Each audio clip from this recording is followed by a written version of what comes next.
İzahlı test 34-cü hissə 5-ci sinif ingilis dili.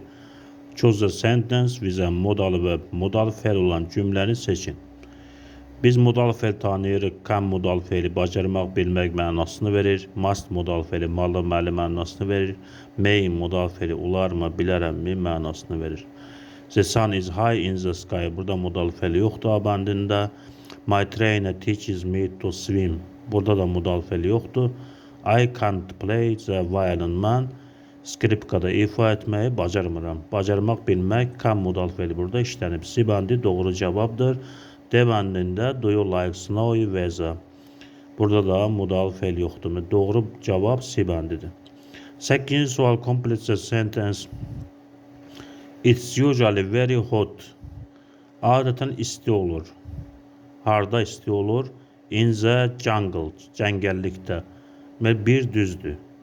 In the north. Şimalda. Şimalda isti olmur. 2 səhvdir. In the desert. Səhrada. Səhrada isti olur. 3 düzdür. In winter. Adətən qışda isti olmur. 4 də səhvdir. Düzgün cavab 1 ilə 3'dür. 9-cu sual. Choose the correct variant. The children in the yard. Uşaqlar həyətdə. Zaman formalarına aiddir bu sual. The children are playing in the yard. Uşaqlar həyətdə oynayırlar. İndiki davam edici zaman. The children plays.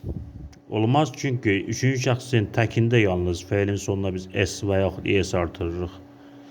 Burada children 3-cü şəxsin cəmi olduğu üçün plays olmaz. To play. To play olmaz, biz fe'li cümləyə daxil edəndə indiki sadə zamanda tonu atırıq. Buna görə olmalı idi ki, children play in the yard. 4-cü bəndə play var. The children play in the yard. 1 ilə 4 doğrudur. 10-cu sualın cavabını videonun aşağısında şərtlərdə yazarsınız. Videonu bəyənib kanala abunə olmağı unutmayın.